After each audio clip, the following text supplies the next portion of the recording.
Hello, just one more video about the Evangelicals for Harris ad campaign. We talked about the website last time, but now they have run a commercial featuring the late Billy Graham. So they used a sermon clip from Billy Graham to imply that Donald Trump has denied Christ. And I think the implication is if you vote for Trump, that means you're denying Christ as well. I don't know. That seems to be the implication. Maybe I'm wrong. But clearly, they are trying to tell Christians, you can't vote for Trump, you have to vote for Harris. Okay, that's the message, and I'll talk about why it's so absurd in just a moment. But let's play the clip from the Evangelicals for Harris ad campaign featuring Billy Graham. Have you been to the cross and said, Lord, I have sinned. I'm sorry for my sin. I'm willing to change my way of life. Have you ever asked God for forgiveness? That's a tough question. I'm not sure I have. I don't bring God into that picture. I don't.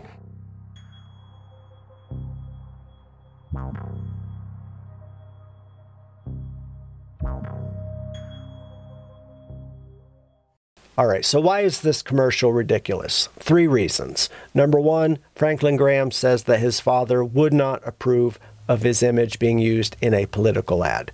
Now, Franklin Graham does say that his father voted for Donald Trump in 2016. Some of the grandkids are denying that. I'm not so sure they would know.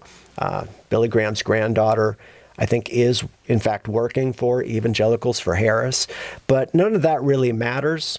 What I do know for sure, and you know that I'm not, if you follow this channel, you know I'm not exactly the biggest Billy Graham fan in the world, but fair is fair. Billy Graham, during his ministry, he never appeared in a political ad. I don't think he ever came out and endorsed a candidate. So if he didn't do that when he was alive, I don't think he would appreciate, his image being used in a political ad now that he's gone. So when Franklin Graham says his father would not support this, I have to believe that because that's consistent with what I saw in his ministry. So that's the first thing. The second reason why this commercial is so ridiculous is because they're taking Billy Graham out of context. When he preached that sermon, he did not have Donald Trump in mind. I mean, we talk about taking the Bible out of context a lot. This would be taking a preacher out of context. I just think about this, and this will never happen with me, I'm sure, but if somebody took a sermon clip from me and used it to say, well, okay, therefore, Pastor Grant said this, therefore, you should vote for these progressive candidates, I would say, no, that was not my point. You're misunderstanding me. I'm making a spiritual point here, and you're trying to make it say this, and that's not what I'm saying. You're taking me out of context. So that would be the second reason. They're taking Billy Graham out of context. The third reason why it's so absurd is because of the logic. Okay, let's just say just for the sake of argument, that you could convince somebody that voting for Donald Trump is a sin. And I'm not saying that that's the case, but even if it were, for the sake of argument, if voting for Donald Trump is a sin, then voting for Kamala Harris is also a sin, times 50, right?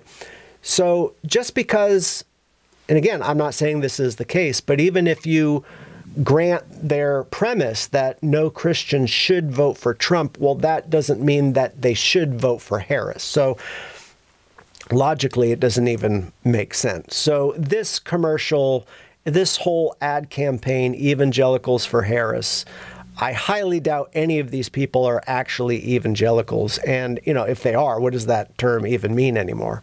But don't buy into it. Listen, the reason why Christians vote the way they do, it's not so much the person, it's the policy.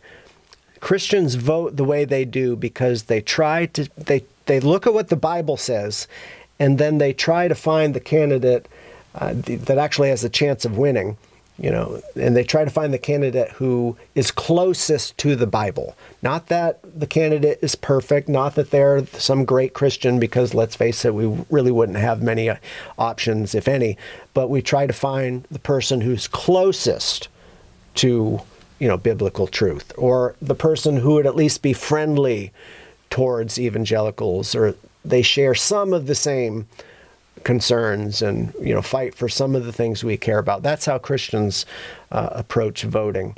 And I don't think anyone is going to be persuaded by this bogus campaign, Evangelicals for Harris. Okay?